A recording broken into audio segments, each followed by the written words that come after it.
안녕하세요. 오늘도 사연 살롱을 찾아주셔서 감사합니다. 저는 약 1년 전에 인생을 통째로 구원받았던 한 여자예요. 저는 종교가 없지만 그때 그 일은 정말 구원이라는 표현이 딱 맞을 정도로 감사한 일이었어요. 한동안은 그 일의 후유증으로 인해 힘든 날들을 겪긴 했지만 지금은 힘든 감정은 전부 사라지고 온전히 감사한 마음만 남게 되었어요. 혹시라도 과거에 저와 같은 일을 겪게 될 사람이 있을까봐 걱정되어 제 이야기를 이렇게 많은 사람들에게 노출되는 유튜브에 보내게 되었는데요. 그때의 일을 설명하기 위해서는 먼저 저에 대해서 자세한 설명을 드려야 할 것 같네요. 정확히는 저희 가족에 대해서 말이에요. 저희 집은 경제적으로는 어느 정도 여유가 있는 편이에요.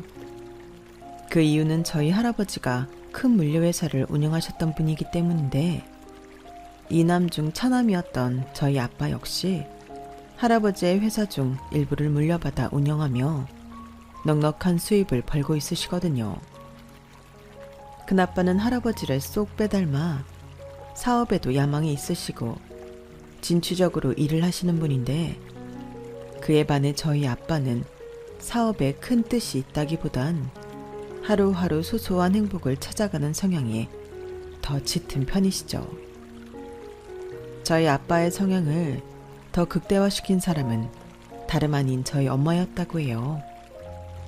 엄마는 아빠를 대학교에서 처음 만났는데 첫 만남에 서로에게 반했다고 해요. 엄마는 그림을 그리는 분이셨는데 아빠처럼 부자는 아니었지만 물질적인 것에 큰 욕심이 없고 그저 꽃이나 하늘, 작은 동물들을 그리는 걸 좋아하시는 천상 소녀셨죠. 두 분은 4년간의 연애 끝에 결혼을 하고 절 낳았고 낙천적인 성격의 부모님 덕에 제 어린 시절은 온통 행복한 기억뿐이었답니다. 하지만 영원할 것만 같았던 저희 가족의 행복은 무참하게 짓밟히게 되었어요. 제가 중학교 3학년이었던 그 해, 저희는 급작스러운 사고로 엄마를 잃게 되었거든요. 그날 엄마는 오후에 일이 있어 나온 김에 학원을 마치고 나온 저를 만나 같이 집으로 들어가려고 했어요.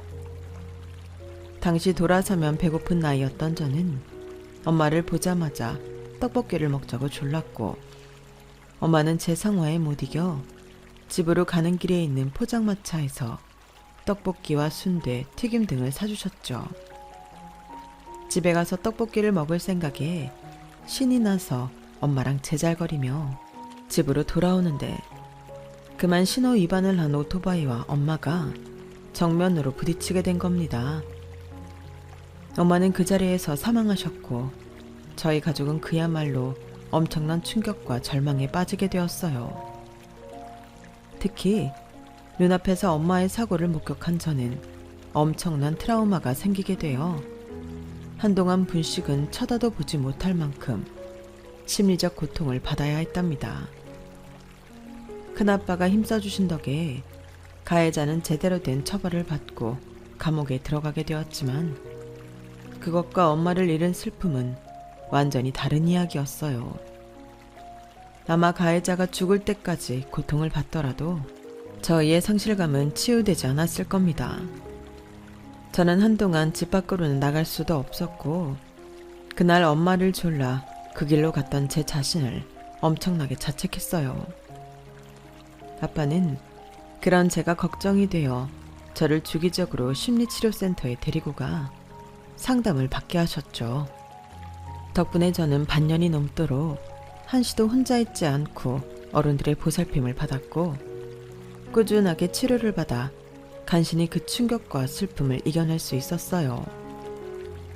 아빠는 절 위해 제 학교 친구들을 집으로 초대해서 시간을 보내게 해주시기도 하셨어요.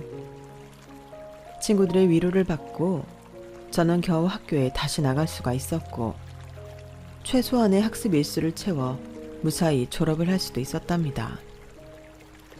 이러한 아빠의 피나는 노력으로 전 일상을 되찾고 다른 친구들처럼 고등학교 생활을 할 수 있었어요. 하지만 제 아픔이 무뎌지고 나니 아빠는 그제야 저 때문에 꾹 눌러두었던 아픔이 밀려온 것 같았죠.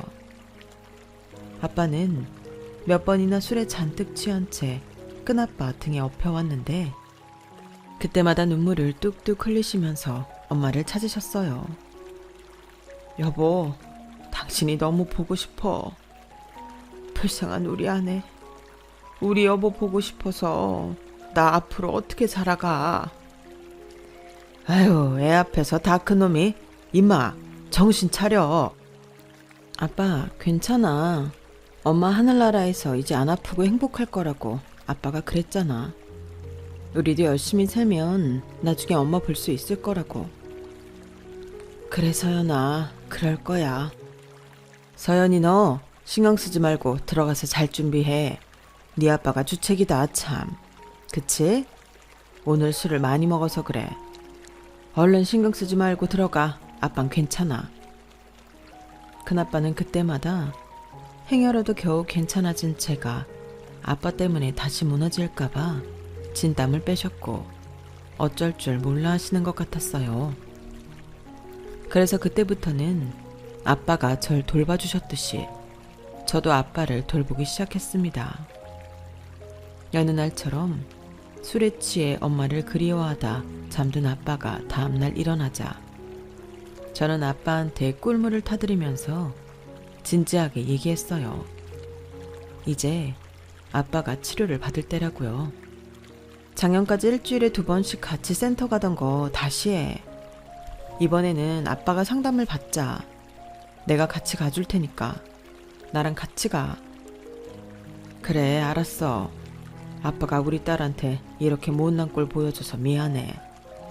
우리 서연이가 아빠 걱정 많이 했겠다. 아빠가 이제부터는 술도 자제하고 서연이 말처럼 치료도 열심히 받을게. 내일부터 바로 가자. 아빠는 제 말대로 바로 다음날 저와 함께 센터를 찾기 시작했고 한 달쯤 다니시다가 생활을 완전히 바꿔버리셨어요. 무슨 말을 들었는지 전 잘 모르지만 어쩐지 예상이 되는 부분이 있었죠. 아빠는 헬스장을 찾아가 개인 PT도 끊고 사무실이 아닌 집에서 가장 가까운 현장으로 출근해 조금이라도 몸을 쓰는 일들을 하기 시작했습니다. 큰아빠도 그런 아빠의 행동을 지지하시는 듯 사무실 업무를 다른 사람에게 맡기시고 아빠가 편하게 하고픈 일을 하도록 배려해 주셨어요. 덕분에 아빠는 가까운 지역으로 직접 트럭을 몰기도 하시고 지게차를 운전하는 법도 배우셔서 지게차 운전을 하기도 하셨어요. 그것뿐만이 아니라 가끔씩은 택배를 직접 배송하기도 하시더군요. 전 회장님 아들이자 현 회장님 동생인 아빠가 갑자기 현장직에 뛰어드니 일하시던 직원분들은 처음엔 당황하고 어색해 하시더니 같이 살부대끼며 일하는 날들이 길어짐에 따라 점점 아빠랑 가까워지셨어요.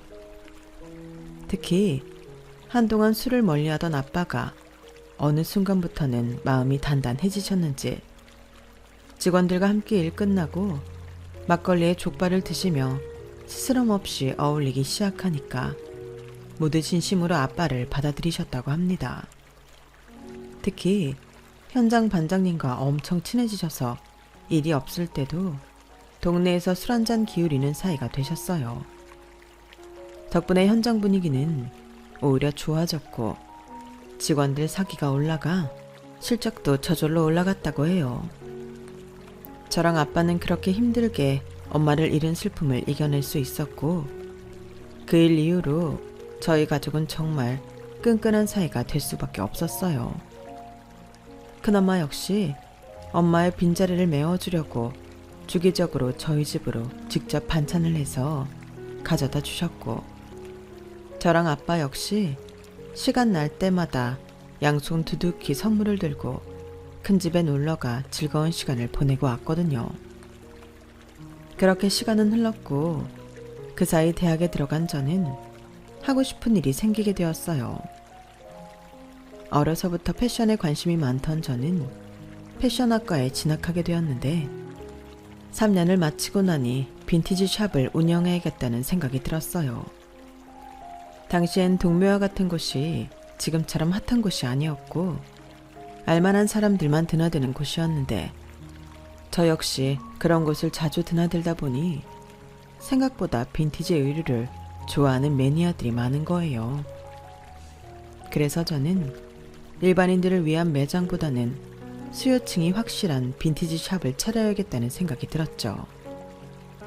그때부터 다른 친구들이 졸업작품 만들고 포트폴리오 만드느라 밤샐 때 저는 직접 옷을 보러 시장을 뛰어다니며 밤을 샜고 대학을 졸업하자마자 빈티지 매장을 오픈할 수 있었답니다. 제가 1년 넘게 발품을 띠며 돌아다녀서인지 운 좋게도 번화가에 좋은 자리가 나오자마자 발견할 수가 있었거든요. 물론 경제적 여유가 있는 가족을 만난 것도 제 운이라는 걸 부정하지는 않아요. 아빠가 지원해준 돈으로 타이밍 좋게 발견한 가게를 곧바로 계약할 수 있었으니까요. 하지만 가게를 잘 운영하기 위해 매일같이 밤을 새며 노력한 것도 사실이었고 여러 가지 운과 노력이 합쳐지게 되면서 저희 가게는 상당히 빠르게 단골을 늘리고 매출을 올릴 수가 있었어요. 그러던 어느 날 오전에 물건을 받아와서 오후 늦게 매장으로 출근한 날이었어요. 받아온 물건을 하나씩 행거에 정리하고 있는데 갑자기 누군가 저에게 말을 걸어오더군요. 저기요, 혹시 남자친구 있으세요? 딱 봐도 앳돼 보이는 남자였는데 저는 그 남자가 어려 보이기도 했고 또 그렇게 대시를 받아본 적이 처음이라서 당황했어요. 그래서 할 말을 못 찾고 우두커니 서 있었는데 그 남자는 한 번 더 저에게 말을 걸어왔죠. 여기서 일해요. 새로 들어온 알바신가 보네요. 저는 의외로 이런 일에 능숙하지가 않았던 게 그 전까지 제대로 된 연애를 해본 적이 없었기 때문이었어요. 대학을 다닐 때 몇 번 미팅 자리에 나가보기도 했고 호기심에 몇 번 남자를 만나보기도 했지만 한 달 이상 만나는 남자는 없었거든요. 그 전까지는 누구를 만나도 좋은 감정이 생기지도 않았고 제 마음속에 있는 허전함을 채워줄 사람을 찾지도 못했어요. 그래서 20대 중반이 될 때까지 연애와 관련해서는 목석이나 다름이 없었죠. 그래서 제가 선뜻 뭐라고 말을 못하고 계속 우물쭈물하고 있자 남자도 조금 어색했는지 갑자기 가게를 칭찬하기 시작했어요. 저는 여기 가끔 가다 오는데 옷들이 다 괜찮더라고요. 옷감도 좋고 사장님이 확실히 패션에 대한 철학이 있으신 것 같아요. 그쵸? 여기서 일하시면 배우는 게 되게 많으시겠어요. 네, 감사합니다. 저 사실 제가 여기 사장이에요. 네? 남자는 눈이 튀어나올 만큼 깜짝 놀라더니 잠시 말을 잃고 절 빤히 쳐다봤어요. 되게 동안이시네요. 아, 네. 그래서 남자친구 있으세요? 잠시 당황하던 남자는 한 번 더 저에게 남자친구가 있냐고 물어보았는데 그 순간 그 남자가 귀여워 보이는 겁니다. 제가 빨개진 얼굴로 없다고 대답하니 그 남자는 저에게 전화번호를 물어보았고 저희는 그렇게 번호를 교환하게 되었어요. 그날 이후 몇 번 만나서 밥도 먹고 커피도 마시게 되었는데 알고 보니 그 남자는 저랑 동갑이었고 가게 근처에 있는 명문대를 다니는 대학생이었죠. 대학 졸업을 앞두고 있었고 졸업 후에는 공무원 시험을 준비할 거라고 하더군요. 저는 안정적이고 평화로운 가정을 만들고 싶거든요. 어렸을 때 저희 아빠가 사업에 실패하신 적이 있었는데 저희 가족이 그것 때문에 고생을 많이 했어요. 그래서 제가 나중에 아빠 나이가 되면 절대 위험한 일은 하지 않고 가족을 잘 지킬 줄 아는 가장이 되고 싶었죠. 그래서 선택한 게 공무원이에요. 밝은 표정으로 그런 이야기를 하는 그 남자가 제 눈에는 굉장히 선하고 건실해 보여서 저도 이성적인 호감이 갈 수밖에 없었어요. 결국 저희는 연인 사이로 발전하게 되었고 3년간의 연애를 하게 되었죠. 남자친구는 저와 연애하던 기간 3년 중에서 2년 반 동안을 공시생으로 살았어요. 대학을 졸업하자마자 호기롭게 공부를 시작했지만 안타깝게도 2번의 실패를 하고 말았죠. 처음에는 남자친구가 공부에 매진하는 게 오히려 저희 관계에 더 좋았던 것 같았어요. 남자친구는 공부를 하느라 바빴고 저는 온라인 사이트를 만드느라 바빴는데 서로 바쁘다 보니 자주 못 만나는 것에 대한 불만이 서로 없었거든요. 당시 저는 오프라인 매장으로만 옷을 팔지 않고 온라인으로도 판매하기 위해서 사이트를 만들고 활성화하는데 온 힘을 기울이고 있었기 때문에 남자친구가 규칙적인 생활을 지켜 공부하는 게 오히려 데이트하기가 편했죠. 물론 데이트 비용은 거의 제가 부담했어요. 온라인 판매가 어느 정도 자리를 잡게 되자 매출은 배로 뛰게 되었고 남자친구는 아직 수입이 없었으니까요. 보통 여자들은 아무래도 경제적으로 여유가 있는 남자를 선택하곤 하지만 저는 제가 부족함이 없고 벌고 있으니 남자친구의 경제력 같은 건 그렇게 중요하지가 않더라고요. 그 대신에 저에게 다정한 말도 자주 해주고 가치관이 올바른 가정적인 제 남자친구가 훨씬 좋았죠. 그리고 똑똑한 제 남자친구가 오래 지나지 않아 공무원 시험에 합격하리라는 믿음이 있었기 때문에 별로 걱정하지도 않았어요. 하지만 남자친구는 저와 생각이 다른 것 같았는데요. 물론 아무리 서로가 좋다고 해도 각자 입장이 다르니까 그럴 수는 있다고 생각해요. 남자친구가 수험생이어도 좋은 건 제 입장이고 남자친구 입장에서는 그게 아니니까요. 처음 연애를 시작할 때는 눈빛이 반짝반짝 빛나던 남자친구는 2번이나 시험에서 떨어지자 점점 눈에 띄게 초췌해져만 갔어요. 그래도 제 앞에서는 애써 밝은 모습을 유지하려고 노력은 했지만 그마저도 점점 힘에 부치는 게 눈에 훤히 보였죠.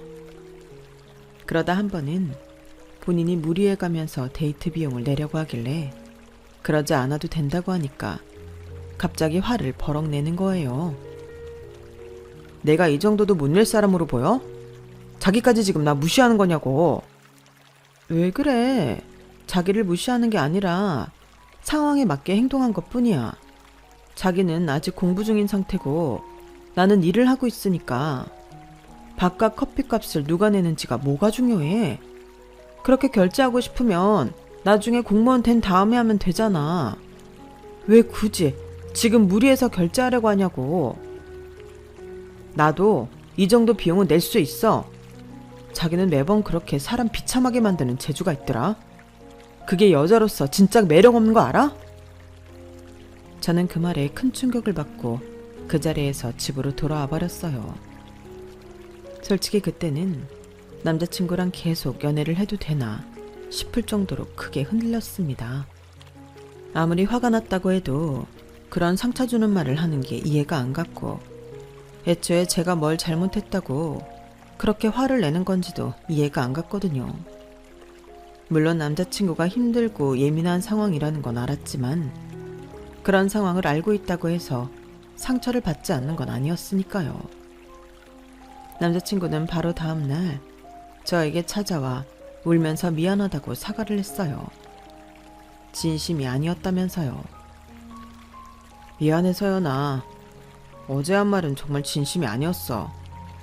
나는 옛날부터 다른 건 몰라도 공부 하나만큼은 잘한다고 자부해 왔는데 시험에 2번이나 떨어지게 될 줄은 몰랐거든.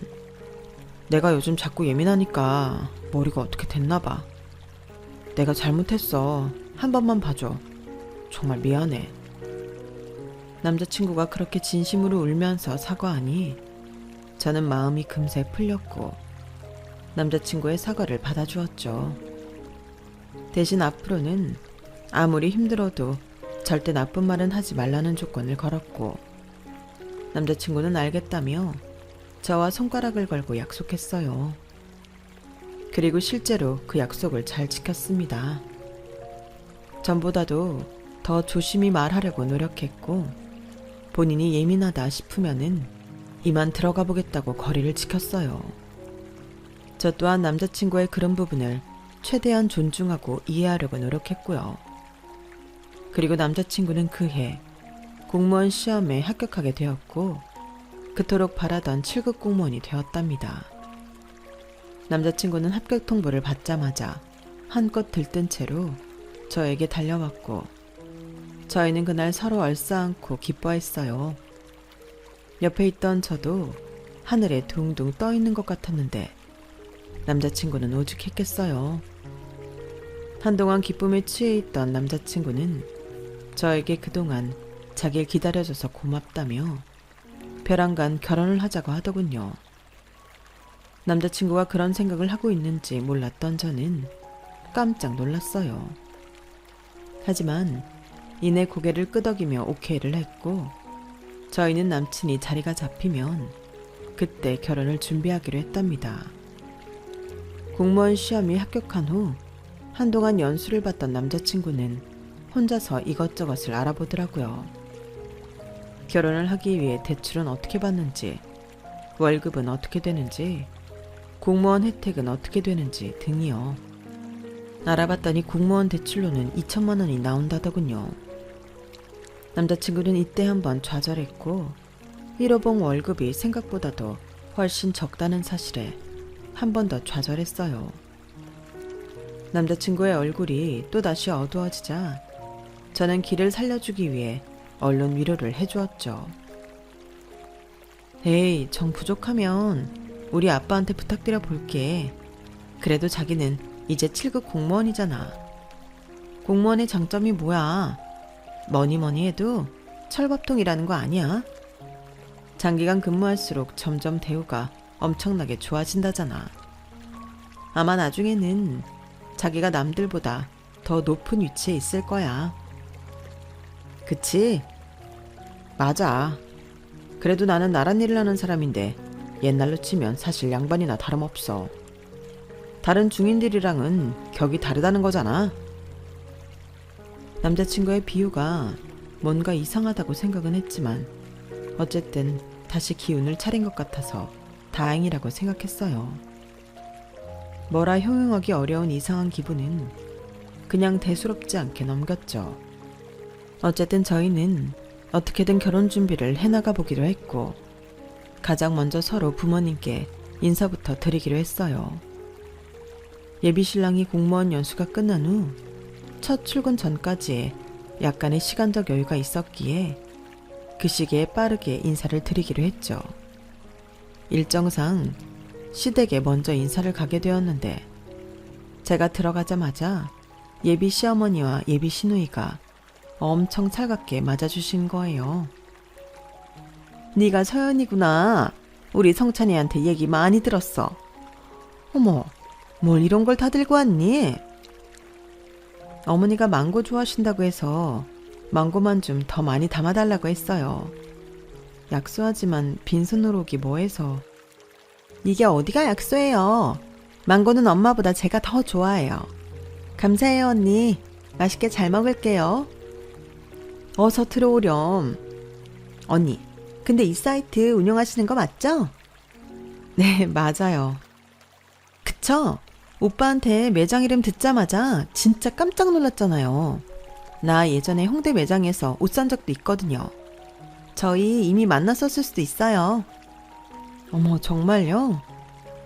생각보다 저를 많이 좋아해 주셔서 긴장했던 마음이 빠르게 풀어졌어요. 정말 다행인 일이었죠. 저희는 화기애애한 분위기로 식사를 하게 되었고 음식은 하나같이 너무 맛있었어요. 하지만 그 평화로움은 오래가지 못했습니다. 한참 즐겁게 이야기를 하는데 예비 시누이의 한마디에 점점 분위기가 이상해지고 만 거예요. 아참 언니, 망원동에 매장 하나 더 오픈한다던데 맞아요? 네, 맞아요. 원래 있던 매장이 너무 작은데 거길 넓힐 수가 없거든요. 그래서 넓은 곳을 하나 더 오픈하기로 했어요. 우와, 그럼 언니는 더 부자가 되시겠네요? 아, 그 정도는 아니에요. 어머 세상에, 이렇게 능력 있는 며느리가 들어오다니? 찬성이가 사람 참 잘 골랐다. 부모님이 이런 능력 있는 딸 보면 얼마나 기뻐하시겠어. 아니에요. 저희 아버지가 저보다 능력이 크셔서 저는 그냥 귀여워 보이는 정도실 거예요. 아버님은 무슨 일 하시는데? 땡땡 물류에서 일하세요. 오빠는 이제 막 1호봉 시작인데 그럼 오빠가 혼수를 해야 하는 거 아니야? 남녀가 좀 바뀐 것 같다. 아무렴 어떠니? 우리 성찬이도 무려 7급 공무원인데 신랑감으로는 1등이지 1등. 얘가 큰 돈 벌어주지 못해도 돈 세는 일은 절대 없을 거야. 그럼요. 이 사람 그만큼 야무지고 똑똑한 사람이라서 반했는걸요. 저희의 대화를 듣고 있던 예비신랑은 갑자기 불편한 표정을 짓더니 이런 소리를 했어요. 쟤는 무슨 말도 안 되는 소리를 해. 상인이랑 나란 일 하는 사람은 애초에 비교 대상이 아니잖아. 그 말에 식사 분위기는 찬물을 끼얹은 듯이 얼어붙었고 예비 시누이는 경악하는 표정으로 예비 신랑을 쳐다봤어요. 잠깐 멈칫하신 예비 시어머니가 어색하게 하하하 웃으시더니 갑자기 이번에 정말 맛있는 딸기를 사왔다며 딸기 얘기를 장황하게 늘어놓으시더군요. 저도 눈치가 있으니 일단 예비 시어머니 장단에 맞춰드리면서 딸기 얘기를 이어갔습니다. 하지만 예비 신랑의 말이 자꾸만 이상하게 들리면서 귀에 맴돌았어요. 상인이라니 그게 나를 두고 하는 소리인가 싶었고 설령 그렇다 쳐도 나를 낮잡아 얘기한 건지 아닌지도 헷갈렸죠.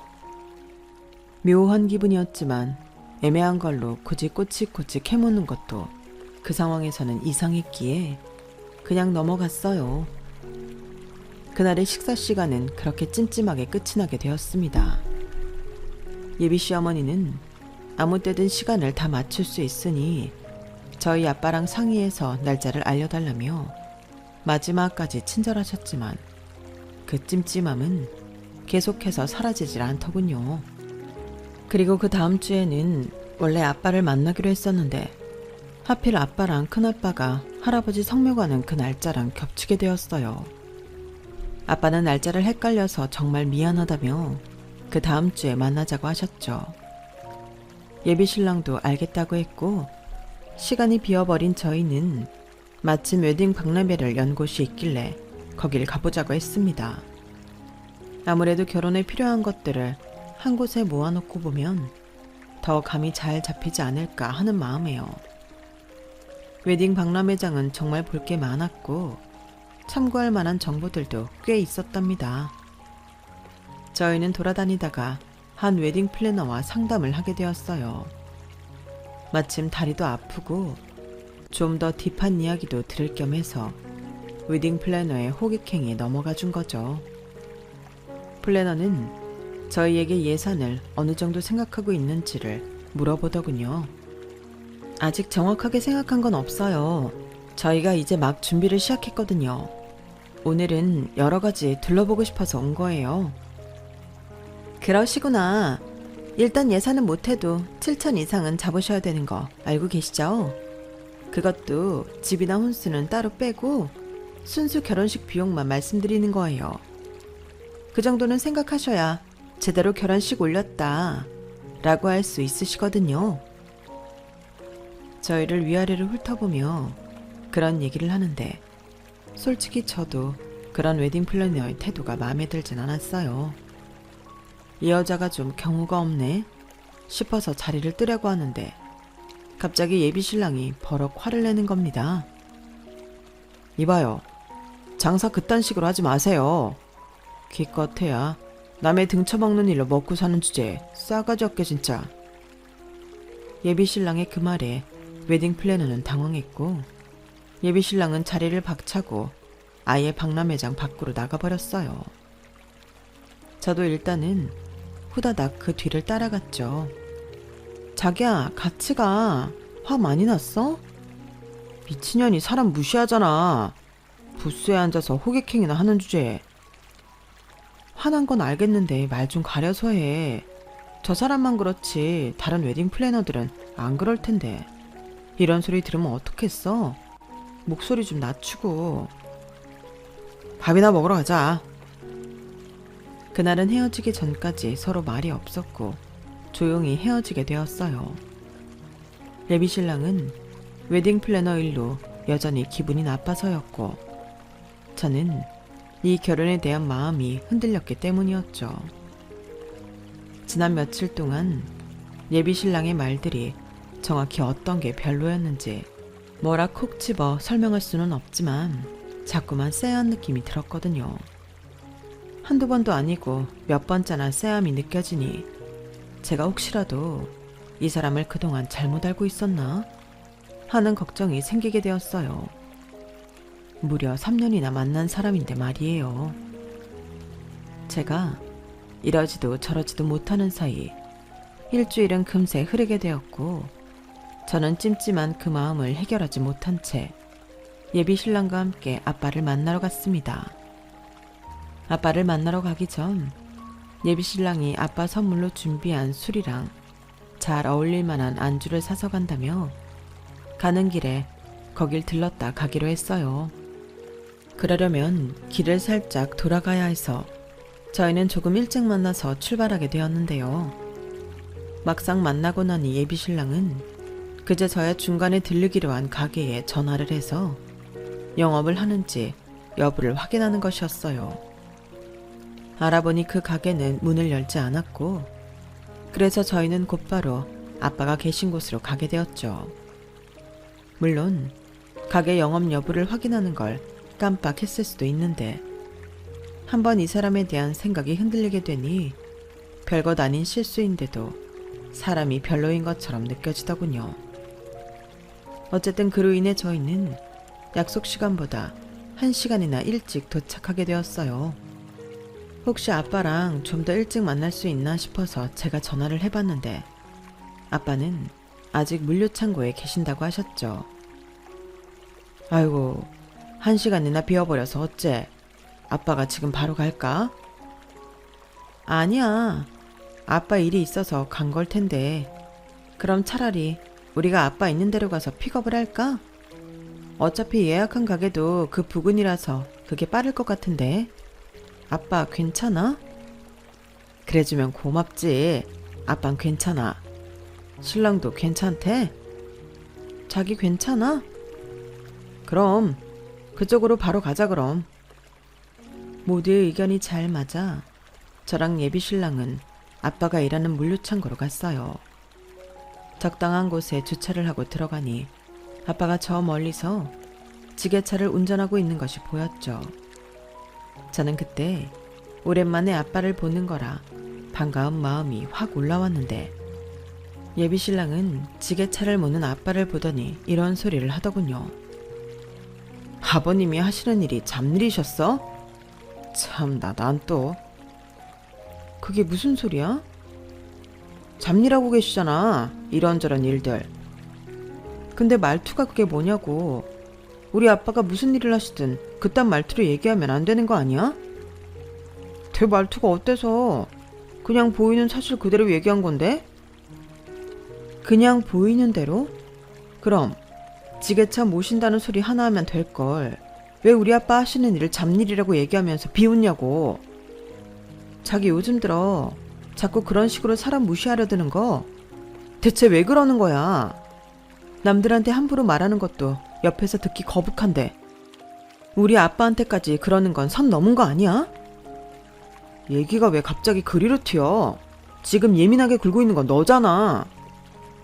예비신랑은 오히려 절 예민한 사람 취급하며 우기더군요. 우리의 언성이 높아지자 주변 직원들이 전부 우리를 힐끔힐끔 쳐다봤어요.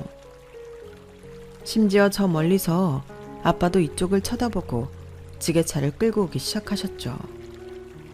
거리상 저희 얘기가 들렸을 리는 없고 아마 다른 사람들이 이쪽을 보니까 저희를 발견하게 되신 것 같아요. 거리도 거리지만 지게차 소리도 좀 있는 편이라 아마 밖에 있는 저희의 소리를 못 들으셨을 겁니다. 아빠의 지게차가 순식간에 가까워져서 저도 간신히 표정 관리를 하려고 했는데요. 그때 저와 예비 신랑 뒤에서 갑자기 작업반장님이 후다닥 앞으로 나가시더군요. 엄청 큰 소리로 아우 회장님 하시면서요. 그러더니 반장님을 보고 지게차를 멈춘 아빠한테 이런 일은 저한테 맡기시지 따님 오셨는데요. 안 그래도 이제 들어가 보려고 했어. 근데 왜 갑자기 좋은데 아유 들어가십시오. 작업반장님이 허리를 90도 숙이며 인사를 드리자 주변 직원들이 전부 하던 일을 멈추고 아빠한테 90도로 인사를 했죠. 직원들이 못해도 한 50명은 있는 듯 했는데 전부 예비 신랑을 무서운 눈빛으로 쳐다보다가 90도 인사를 하자 예비 신랑은 그 모습을 보고 깜짝 놀랐는지 얼이 빠진 얼굴을 하더군요.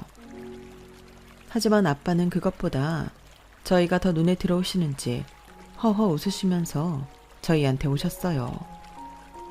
그 사이 아빠가 타고 온 지게차는 작업반장님이 대신 올라타 다른 곳으로 이동하셨죠. 아이고 자네가 성창군이구만. 이렇게 일찍 올 줄 모르고 내가 잠시 작업을 좀 하러 와서 이쪽으로 부르게 되었네. 얼른 옷 갈아입고 나올 테니 잠시만 기다리게나. 데리러 와줘서 고마워. 아닙니다 장인어른. 잠시만 기다리게. 아빠는 사람 좋은 웃음을 지어 보이시곤 후다닥 옷을 갈아입으러 가셨어요. 물류창고가 워낙 커서 저 멀리까지 종종걸음으로 아빠가 가는 게 보였죠. 아빠가 시야에서 사라지자마자 저희 뒤에서 누군가 예비신랑 뒤통수를 커다란 종이박스로 퍽 하고 치고 갔어요. 예비신랑은 악소리를 내며 주저앉았고 예비신랑의 뒤통수를 친 직원은 어깨에 그 큰 종이 상자를 이고 있는 채로 볼멘 소리를 했습니다. 아이씨, 작업 현장에서 뭐 하는 거예요? 가뜩이나 바빠 죽겠는데 길 한복판을 막고 서 있어. 그러더니 그대로 지나갔어요. 딱 봐도 전자레인지 정도는 돼 보이는 상자였죠. 뒤통수를 부여잡고 아파하던 예비신랑이 얼굴이 벌개진 채로 간신히 허리를 피자 이번에는 굉장히 두꺼운 파이프가 날아왔어요.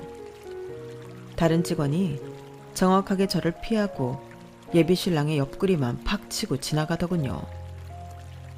덕분에 예비신랑은 또 한 번 악소리를 내며 옆구리를 부여잡았죠. 에헤이, 야 걸리적거리게 뭐하고 서 있어? 비켜요 비켜. 동시에 또 다른 직원은 지나가다 말고 제 옷소매를 살짝 잡고 길 옆으로 쓱 당기더군요. 그래서 저는 가장자리로 몸을 피할 수가 있었는데 거의 1초 차이로 작업반장님이 운전하시는 지게차가 휙 하고 지나가는 겁니다. 예비신랑 바로 옆으로요. 으악! 기겁한 예비신랑은 그대로 뒤로 자빠졌고 그때 지게차에서 내린 작업반장님이 예비신랑에게 사납게 물으셨어요. 남의縄바리에서 겁도 없이 뭐하는 짓이야? 어? 여기가 얼마나 위험한 현장인데 입을 함부로 놀리느냐고. 잠깐 사이에 엉망진창이 된 예비신랑은 주변을 둘러보더니 곧이라도 눈물을 쏟을 것처럼 울상이 되더라고요. 딱 봐도 예비신랑보다 힘도 좋고 몸도 좋은 분들이 매섭게 노려보고 있었기 때문입니다. 이 타이밍에는 제가 직접 나서줘야 할 것 같아서 전 후다닥 예비신랑 쪽으로 갔어요. 아우 죄송해요. 이 인간이 워낙 눈치라고는 없어가지고요. 얼른 비켜드릴게요. 그리고는 그 인간이 뒷덜미를 잡고 그대로 주차장 가는 길목까지 질질 끌고 갔어요. 안 그래도 옆구리를 붙잡은 채 허리를 못 펴고 있던 그놈은 하면서 제가 끌고 가는 대로 질질 끌려왔죠. 몇 번이나 휘청이고 바지를 바닥에 쓸면서요. 저는 저희가 왔던 주차장 방향으로 예비신랑을 그대로 집어 던져버렸답니다. 결국 예비신랑은 또 한 번 길바닥에 나뒹굴게 되었죠. 미안한데 너 혼자 가버릴래? 뭐라고? 너 지금 이게 뭐하는? 내가 너한테 실망이 이만저만이 아니거든. 너 같은 비리비리하고 삐뚤어진 인간이랑은 결혼 못하겠다. 뭐? 이렇게 매가리도 없고 개념도 없고 생각도 눈치도 없는 너 같은 새끼랑은 결혼 못하겠다고. 저 다리 후들거리는 것 좀 봐. 야, 너 미쳤어? 지금 사람을 이렇게 만신창이를 만들어 놓고.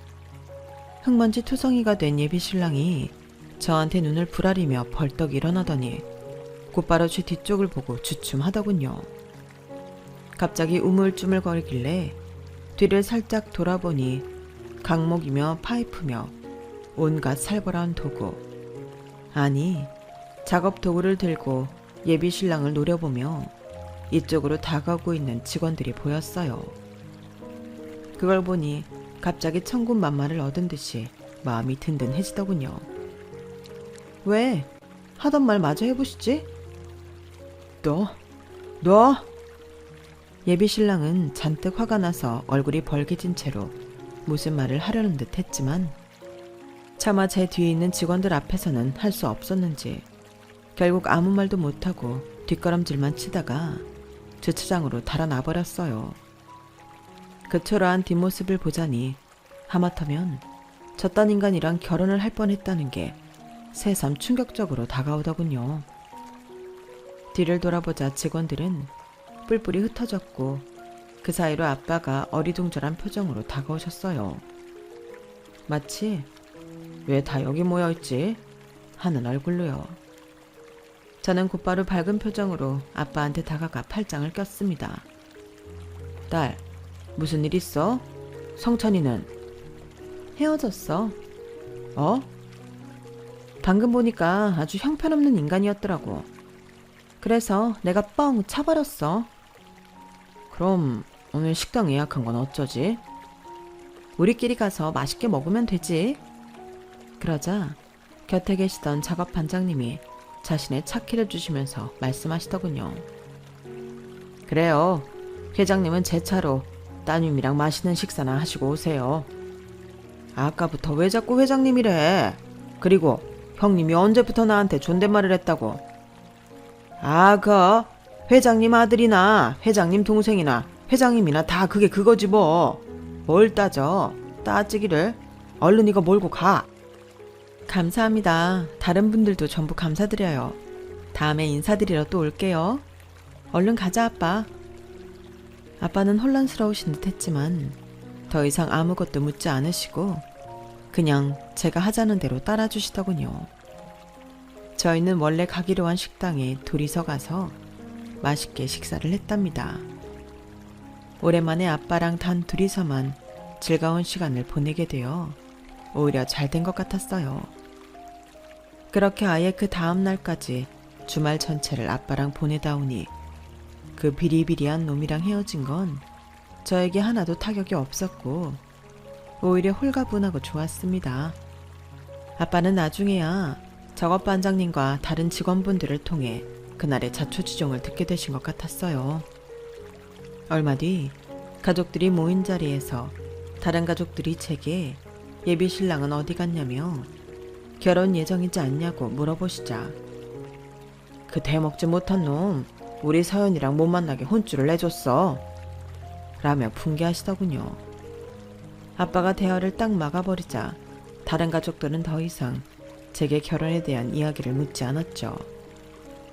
나중에 둘만 있을 때도 그딴 인간이랑 잘 헤어졌다고 절 칭찬해 주시기도 했고요. 저 역시 너무나 잘 헤어졌다고 생각해요. 시간이 좀 흐르니 그 며칠 동안 그 인간이 온몸으로 개념 없는 티를 내준 게 오히려 고맙기까지 하더군요.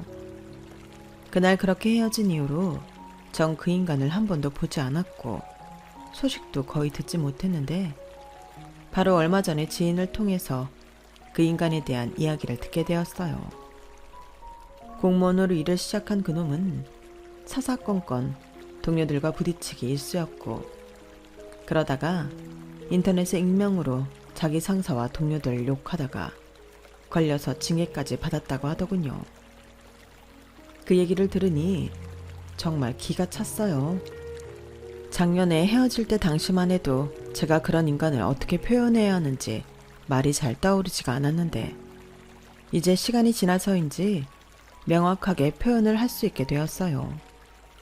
아주 근성부터 찌질하기 그지없는 인간이더라고요. 그걸 스스로 깨닫지 못하고 여전히 찌질하게 지팔자 지가 꼬면서 살고 있다니 진심으로 딱하다는 생각마저 들더군요. 저는 오히려 그날의 그 일이 천운이었다고 생각해요. 그런 인간인 줄 모르고 결혼했다면 제 인생이 어떻게 되었을지 아주 아찔합니다. 다만 지금은 시간이 지나서인지 저 역시도 당시엔 참 어렸다는 생각이 들기도 하네요. 앞으로는 남자를 만날 때 감정에 치우치지 않고 이성적으로 그 사람의 됨됨이를 판단해야겠습니다. 여러분도 주변에